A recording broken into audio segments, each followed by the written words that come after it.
Bonjour à tous, je suis super heureuse d'être ici avec vous et aujourd'hui j'aimerais partager avec vous le truc pour sortir de l'angoisse et de la peur, parce que c'est malheureusement un sujet d'actualité.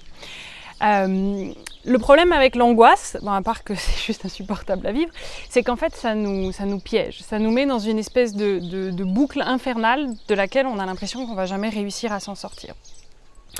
Et en fait, on est là, donc on ne sait plus ce qui est en train de se passer, on flippe comme c'est pas permis, on a peut-être même des fois l'impression de mourir. Là, on a la petite voix dans notre tête qui nous dit « Non, non, mais t'inquiète pas, tu vas pas mourir, tu vas en avoir d'autres, des crises d'angoisse, tu vas être content. » En fait, non, j'aimerais bien, si j'avais le choix, ne plus en avoir. Et le truc, c'est justement qu'on a le choix. Alors, juste en quelques mots, comment fonctionne la peur et pourquoi ça fonctionne comme ça ? En fait, la peur, elle est une alerte émotionnelle qui se passe à l'intérieur de nous pour nous dire « Ok, là, il y a quelque chose de très dangereux qui est en train de t'arriver droit dessus et moi, je serai toi, je ne resterai pas là à l'attendre. » Donc, le but, c'est d'attirer notre attention sur ce qui peut nous poser problème et nous mettre en danger. Et du coup, ça nous mobilise intensément vers cette chose qui nous met en danger. Et du coup, à ce moment-là, globalement, on se sent tout petit, démuni et carrément impuissant face à la grande menace, qui peut être un tout petit virus vicieux que je ne vois pas et que du coup je ne peux pas m'en protéger parce que je ne sais pas où il est et je ne sais pas comment faire, ou qui peut être, par exemple, au hasard, une grande crise économique qui pourrait arriver et mettre toute notre vie en péril. Bon, vous voyez à peu près ce que je veux dire. Et du coup, globalement, je me sens en danger, je me sens impuissant et je suis complètement figée dans la position de peur dans laquelle je suis. Et dans ce contexte, qu'est-ce qui va se passer ? Dans ce contexte, je vais chercher des solutions. Et là, je vais chercher à ne plus ressentir ce sentiment insupportable et puis je vais chercher à me mettre en sécurité. Et notre système de sécurité, notre système de protection natif, c'est quoi ? C'est pas nos griffes, c'est pas nos crocs, c'est pas notre force et notre rapidité. Ça, de ce côté-là, la nature nous a pas tellement dotés. Notre système de protection le plus performant et le plus privilégié à l'intérieur de nous, c'est notre intelligence. Du coup, on va chercher des informations. Chercher à analyser l'environnement, chercher à mettre ces informations en lien pour arriver à trouver une solution à notre problème. Donc on se met à percevoir tout ce qu'il y a autour de nous. Je cherche des yeux la menace, j'essaye de comprendre comment je pourrais m'en sortir. J'essaye de voir comment est-ce que je pourrais me défendre éventuellement contre ce qui m'arrive, etc. Typiquement, si la menace c'est une énorme bête poilue en face de moi, affamée et à la dentition carrément effrayante et que j'ai pas tellement envie de devenir 104 heures, je vais chercher soit à m'enfuir ou à me cacher ou à choper quelque chose qui pourrait me servir d'arme. Donc je vais chercher le maximum d'informations autour de moi pour pouvoir mettre en place une solution. Et en général, c'est là que le bât blesse. Parce que globalement, donc, si on reprend le truc dans l'ordre, phase A, il y a une énorme bestiole qui fonce droit devant. Si tu n'as pas envie de devenir 104 heures, tu as intérêt à trouver une solution. Donc, notre peur bien aimée. Et on a de la chance, notre système émotionnel prend très bien soin de nous, donc on risque pas de rater le message ou de ne pas comprendre qu'il y a un danger. Cette phase A, elle amène à la phase B. Je cherche des informations, je cherche un moyen de m'en sortir. Mon cerveau carbure à 150 à l'heure. En général, cette phase-là, elle est très intense, très rapide et elle est faite pour nous permettre de trouver une solution. Et dans le meilleur des cas, cette phase B, donc trouver une solution, amène à la phase C qui est tout simplement la mettre en œuvre concrètement. Donc concrètement, prendre mes jambes à mon cou ou concrètement monter à l'arbre pour me protéger ou prendre le bout de bois qui est à mes pieds.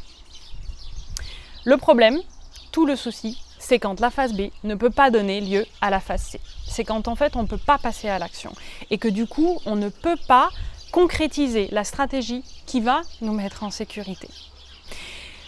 Le problème de ça, c'est qu'il se passe quoi ? Il se passe que du coup, comme j'ai pas réussi à me mettre en sécurité, le danger il est toujours là. Et en plus de ça, non seulement il est toujours là, mais il a réussi à mettre en échec une de mes stratégies que j'ai trouvées. Donc en plus de ça, il est coriace. Donc à la limite, il a même l'air encore plus dangereux qu'avant. Et en fait, je suis retournée à la phase A. phase A où je me sens tout petit, démuni, impuissant et il faut que je trouve une solution. Donc retour à la phase B, je cherche des informations, désespérément, j'essaye de regarder autour de moi, comment je m'en sors pour arriver à me mettre en sécurité. Toujours pareil, si la phase B ne peut pas donner lieu à la phase C qui est me mettre concrètement dans une zone de sécurité et de confort, retour à la phase A. Et vous voyez qu'on tombe dans un cercle vicieux qui nous piège complètement. Dans tout ça, il y a une bonne nouvelle. La bonne nouvelle, c'est justement la phase C. C'est prendre une décision, aussi petite soit-elle, poser un acte qui fasse grandir mon sentiment de sécurité. Simplement pourquoi ? Parce que je suis redevenu actif. Parce qu'en fait, je me suis redonné du pouvoir. Et du coup, cette décision et cet acte, ils ont besoin d'être hyper réalisables. Réalisable, ça veut dire quoi ? Ça veut dire tout de suite possible. Ça veut dire à portée de ma main, donc tout de suite là devant moi. Ça veut dire qu'il ne dépend pas de quelqu'un d'autre, du temps qu'il va faire, de la décision des politiques ou de l'avancée de la médecine. Ça veut dire quelque chose que je peux mettre concrètement moi-même en œuvre dans mon quotidien, là maintenant, parce que je le décide. Donc vous voyez que ça doit pouvoir être tout petit et ça doit pouvoir être très très proche de moi là maintenant et pas un plan quinquennal qui, moyennant l'avis de plein de personnes différentes, arrivera à me mettre en sécurité. Ça doit être une toute petite chose. Je prends un exemple. Dans le moment de ma vie où j'étais la plus pauvre, je n'avais pas de sous, je finissais tous les mois à découvert, j'avais souvent pas du tout de quoi me payer de la nourriture pendant tout le mois et je finissais avec que des lentilles. Et à cette époque-là, je me souviens même que je faisais des maraudes avec Emmaüs et que je me disais j'espère qu'un jour je ne serai pas malheureusement avec ces gens à l'extérieur du camion. Et dans cette période-là de ma vie, ce qui se passait, c'est que je regardais mon compte en banque 10, 15, 20 fois par jour, de façon complètement compulsive.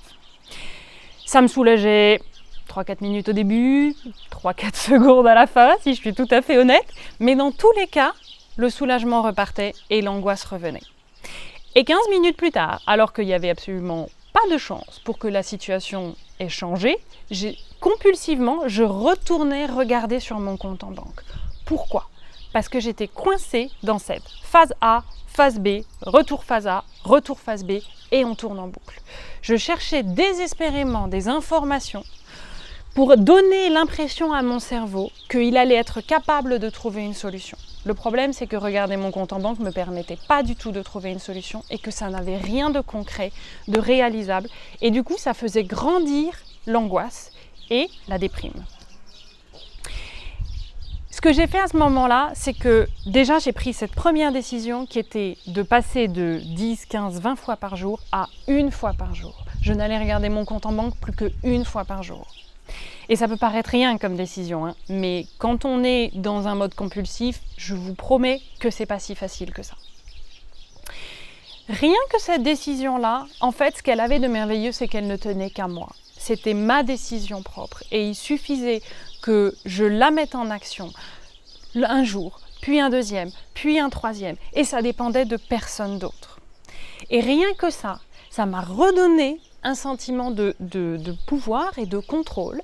Ça m'a permis d'arrêter de faire monter l'angoisse chaque fois que j'y retournais et ça m'a permis de me dire ok, la situation elle est comme ça, je la mets de côté et je verrai demain, mais pour le moment je vais me focaliser sur ce qui me fait du bien. Et c'est ça qui a été la deuxième décision. La deuxième décision, ça a été de noter les rentrées d'argent.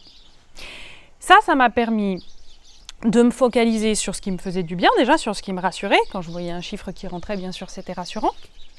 Et puis, ça me permettait de me focaliser sur faire grandir ces rentrées, plutôt que de regarder éternellement les sorties que je ne contrôlais pas, parce que des sorties, on en a tous et on ne peut pas s'en passer. Donc, au moins, ça permettait de focaliser mon attention sur ce sur quoi j'avais du pouvoir, petit 1. Deuxièmement, ce qui me faisait du bien et me rassurait. Et troisièmement, ce qui allait construire mon futur pour me mettre en sécurité. Donc, cette toute petite décision d'arrêter de regarder mon compte en banque 14 fois par jour et de noter les choses qui, les sous quand ils rentraient et de les faire grandir, ces deux toutes petites décisions, en fait, ont transformé complètement ma vie parce que ça a transformé mon état d'angoisse et mon sentiment d'impuissance par rapport à ça. Ça paraît insignifiant par rapport aux gigantesques menaces qu'on a en face de nous. Mais en fait, c'est ce qu'on peut faire, là, maintenant, tout de suite, à portée de notre main. Et quand je le dis, c'est pas quelque part en regardant les nouvelles sur mon canapé à propos du nombre de morts ou de l'avancée de la médecine, et c'est pas non plus en faisant des anticipations pessimistes malheureusement sur la crise économique que j'arrive ni à me rassurer, ni à faire que les choses aillent mieux. Par contre, prendre des décisions au quotidien pour me dire « Ok, ça va m'aider, ça va m'apaiser, ça va me rassurer, et ça, si j'y porte de l'attention, je vais pouvoir faire quelque chose dessus », tout d'un coup, ça nous redonne le pouvoir. Et en plus de ça, ça construit la confiance en soi. Ça construit la confiance en soi parce que tout d'un coup, on devient conscient qu'on est notre meilleur allié.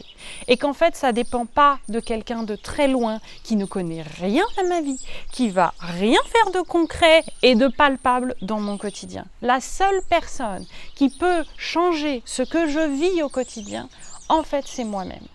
Et si j'attends après les autres, si j'attends après les politiques, si j'attends après les scientifiques, si j'attends après tout ce monde pour transformer ma vie, je me remets dans cet endroit d'impuissance. Si en revanche je me dis, chaque jour j'ai une occasion, chaque jour j'ai une occasion de prouver ma capacité d'adaptation, chaque jour j'ai une occasion de mettre mon intelligence et ma résilience au service de ma vie. Chaque jour, je peux me dire comment est-ce que je transforme ce bout de bois à mes pieds en ma meilleure chance de survie, ou cet obstacle devant moi comme ma meilleure possibilité de m'élever et de faire grandir cette croyance fondamentale à l'intérieur de moi que je pourrais dépasser tous les obstacles qui se présenteront à moi en utilisant cette intelligence. Parce que cette intelligence, c'est celle-là qui est mon meilleur système de protection, ma meilleure chance de pouvoir grandir et de construire. Si je me permets de la faire se concrétiser par l'action qui est là tout de suite à portée de ma main. Et ce jour-là, je deviens mon meilleur allié. J'espère que cette vidéo vous aura aidé. J'espère qu'elle vous aura donné quelques trucs. La fois suivante, je vous propose de vous présenter l'outil que j'ai construit justement pour arriver à définir qu'est-ce que je peux faire, focaliser mon attention dessus et mettre un petit peu de côté tout ce que je ne contrôle pas et qui finalement fait grandir mon sentiment d'angoisse. Comment arriver à trouver quelles sont ces décisions qui sont là à portée de ma main? Quelles sont ces actions que je peux mettre en place pour me redonner du contrôle et comment je fais pour qu'elles soient alignées avec qui je suis profondément? Donc la prochaine fois, venez écouter, je vous présente cet outil et comme ça vous pourrez me dire s'il vous a aidé. En attendant, faites des commentaires, dites-moi comment ça a été pour vous, dites-moi si c'est intéressant, dites-moi si vous avez des sujets auxquels vous avez envie, desquels vous avez envie qu'on discute. Dites-moi s'il y a des choses sur lesquelles vous aimeriez que j'approfondisse ou qu'on aille plus loin.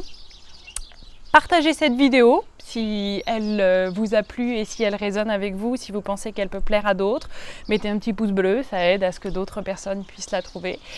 Et puis abonnez-vous à la chaîne si vous avez envie de continuer à qu'on se rencontre pour pouvoir discuter de tout ça. Je vous remercie et je vous souhaite une bonne soirée. Au revoir.